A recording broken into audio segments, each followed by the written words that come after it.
loi de finances pour 2022 introduit dans le Code général des impôts un nouveau crédit d'impôt qui est intitulé « Crédit d'impôt en faveur de la recherche collaborative ». Ce crédit d'impôt s'explique par ce qui s'est passé l'an dernier lors de la loi de finances pour 2021. On se souvient qu'à cette époque, le législateur avait supprimé une règle du crédit d'impôt recherche qui prévoyait le doublement des dépenses de sous-traitance lorsque celles-ci étaient effectuées auprès d'organismes de recherche publics ou assimilés. Et à l'époque, ce qui avait justifié la suppression de cette mesure de doublement, c'était le souci de prévenir un contentieux fondé sur la réglementation européenne des aides d'État, puisque l'on pouvait en effet craindre que la loi antérieure favorise certains types d'opérations de sous-traitance par rapport à d'autres, et donc certains secteurs économiques au détriment d'autres. Le problème, c'est qu'on s'est aperçu a posteriori que cette réforme pouvait avoir pour effet de pénaliser des collaborations entre le secteur public et le secteur privé, ce qui, de façon indirecte, pouvait préjudicier au développement de la recherche française elle-même. Et c'est donc dans ce contexte que le législateur a fait un effort d'inventivité pour, sinon remplacer la mesure qui avait été supprimée, du moins en limiter les effets nocifs. Et c'est dans ce contexte que donc on a aujourd'hui un crédit d'impôt qui s'applique à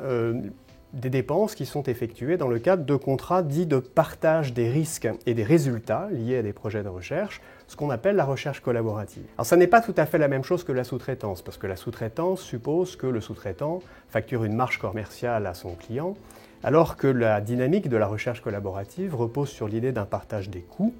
ce qui est un petit peu différent. On peut distinguer en premier lieu les dépenses concernées par ce crédit d'impôt. Les sommes qui sont l'assiette de ce crédit d'impôt, ce sont les sommes qui sont versées à des organismes dits de recherche et de diffusion des connaissances, des ORDC,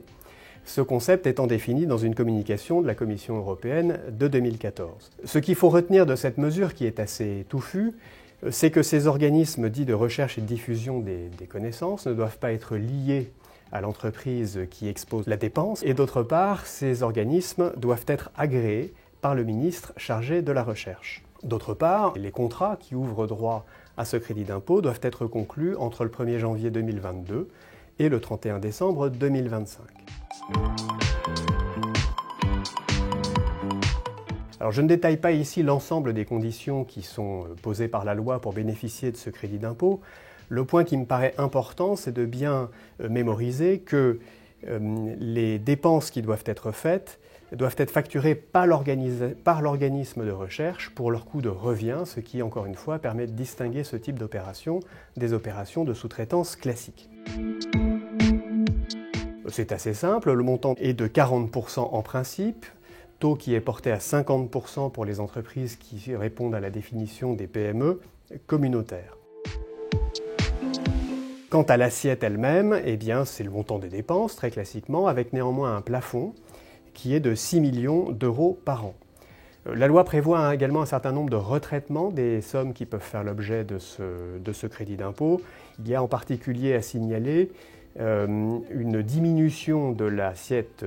ouvrant droit au crédit d'impôt dans l'hypothèse où l'organisme de recherche reçoit des subventions publiques, puisqu'à ce moment-là, dans le souci d'éviter un double avantage, eh bien, ces aides publiques doivent être retranchées du montant des dépenses ouvrant droit à l'avantage fiscal. En revanche, les dépenses elles-mêmes peuvent toujours continuer d'être déduites à titre de charge, ce qui constitue naturellement l'un des avantages du dispositif.